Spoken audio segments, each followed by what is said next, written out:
I was judged guilty before I even spoke, my marriage collapsed, court turned into a nightmare, and only at the end did the truth finally surface. I've gone back and forth about writing this for months. A part of me still feels like what happened sounds too absurd to be real. But another part knows that when everything falls apart at once, your marriage, your reputation, your sense of reality, you either stay silent forever or you tell your story. I'm 34. My ex-wife is 32.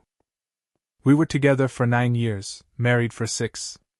I'm an engineer, structured, calm, very logic-driven. She was charismatic, sharp, confident, and extremely convincing when she spoke.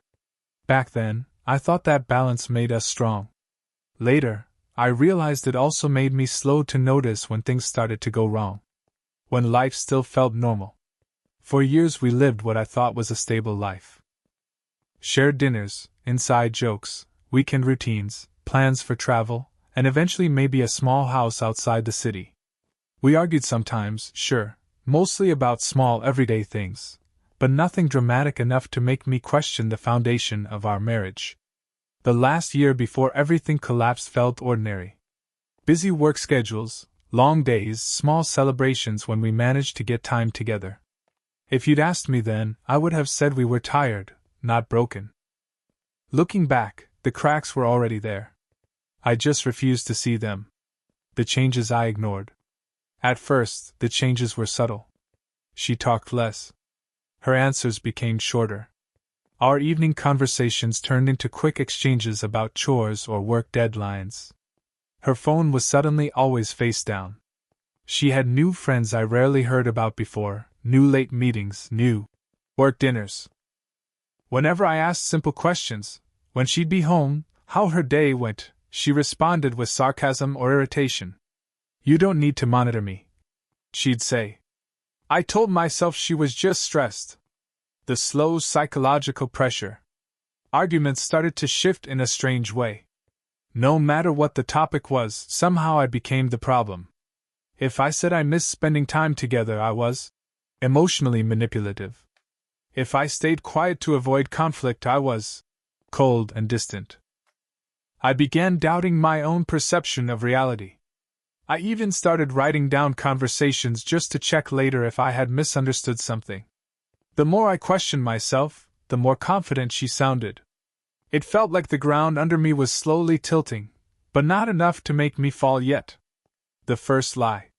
One evening she told me she had a company party. She came home late, quiet, distracted. A few days later I casually mentioned the party to one of her coworkers, and he looked confused, said nothing like that had happened. When I asked her about it, she insisted I must have misunderstood. She sounded so certain that I actually apologized. That was the moment I should have trusted my instincts. I didn't. Discovery. Everything changed on an ordinary evening. She left her laptop open, and a message popped up from someone I didn't know. I wasn't looking for anything, it just appeared on the screen. The messages were personal, intimate in tone. Not explicit, but close enough to leave no doubt that there was emotional, and likely more, involvement. My hands went cold. I didn't shout. I didn't accuse her immediately. I just sat there, staring at the screen, feeling something inside me collapse quietly. Reality rewritten. When I finally asked about it, she didn't deny talking to him. Instead, she shifted the conversation to my lack of trust. She said I had violated her privacy. Within days, friends began treating me differently. I later learned she had already told people that I was controlling, jealous, emotionally suffocating. Suddenly I wasn't the betrayed partner. I was the villain in someone else's story. Shortly after that, she left the apartment, saying she needed space. The court nightmare begins. The summons. Weeks later, I received a court notice. The document described me as someone who had allegedly subjected her to long-term psychological pressure. Reading it felt surreal, like someone had written fiction using my name. I gathered everything I could: messages, timelines, receipts, witnesses. I believed facts would speak for themselves. I was wrong. First hearing, a room where I didn't exist. From the moment the hearing began, the atmosphere felt decided. Her lawyer spoke loudly, emotionally, confidently. When I tried to explain context, I was interrupted and told to be concise. When she spoke at length, no one stopped her. My evidence was rejected over minor procedural issues. Her claims were accepted without verification. At one point I tried to explain a detailed timeline showing contradictions in her statements. I was told I was over-explaining. Minutes later, her lawyer presented a simplified version of events, and everyone listened carefully. I felt invisible in my own case. The most infuriating moments. There were moments that genuinely made my hands shake with frustration. Statements without proof were accepted as emotional truth. Documented timelines were dismissed as unnecessary detail. Attempts to clarify inconsistencies were framed as defensive behavior. People in the room looked at me like I was already guilty. It felt like the outcome had been decided before I spoke a single word. The interim decision. The preliminary ruling went against me. Financial obligations, restrictions, wording that sounded like my guilt was already established. Walking out of the courtroom, I felt something close to despair. Not anger, something heavier. A sense that fairness might not exist in the way I had believed. For the first time, I seriously considered giving up. The turning point. Instead of quitting, I hired a new lawyer. He said something simple. Systems can be slow and flawed, but facts still matter if you present them correctly. We rebuilt everything from scratch: timelines, independent witnesses, documented contradictions. It took months. I felt exhausted constantly, like I was reliving the same story over and over. The unexpected twist. During preparation for the next hearing, an unexpected witness came forward, someone I never imagined would be involved. Their information revealed significant inconsistencies in her narrative. Time frames stopped matching. Certain claims contradicted earlier statements. Suddenly, what once sounded convincing started to fall apart under scrutiny. The second review. The atmosphere changed. Questions became sharper. Details were examined more carefully. Emotional claims were compared against actual timelines. For the first time, I felt heard. The court revised the earlier decisions. Several accusations were dismissed. Restrictions were lifted. Most importantly, it was formally acknowledged that the previous narrative had been one-sided. There was no dramatic victory speech. Just quiet restoration of my voice. Aftermath. The silence after war. 2 months later, I expected relief.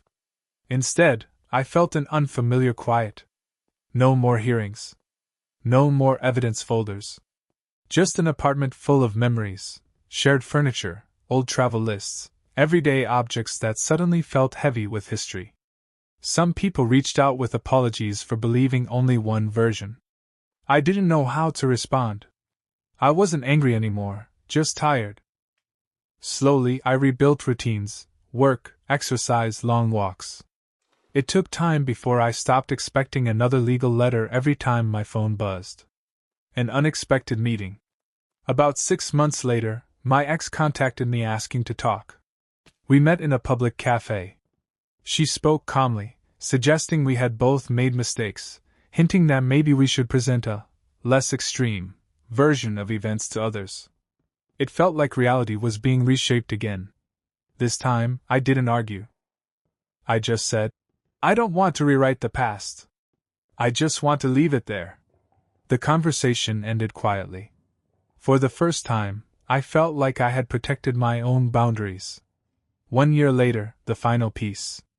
Almost exactly a year after the final ruling, I received an official letter connected to an unrelated situation. It revealed patterns and inconsistencies similar to those from our case, confirming that what had happened wasn't unique to our relationship. I didn't feel triumph. Just closure. Like the last piece of a puzzle finally snapped into place. Around the same time, my life shifted in new ways. I moved to a different apartment. Changed my work schedule. Met new people who knew nothing about my past. And one day I realized something quietly profound. The court case was no longer the central chapter of my life. It was just a difficult section in a much longer story.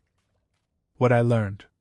The worst injustice isn't only being accused, it's being made to doubt your own reality. The hardest fight isn't always loud, sometimes it's quiet persistence. And justice doesn't feel like victory. It feels like finally being able to sleep without replaying every conversation in your head. I'm still healing. But for the first time in years, I trust myself again.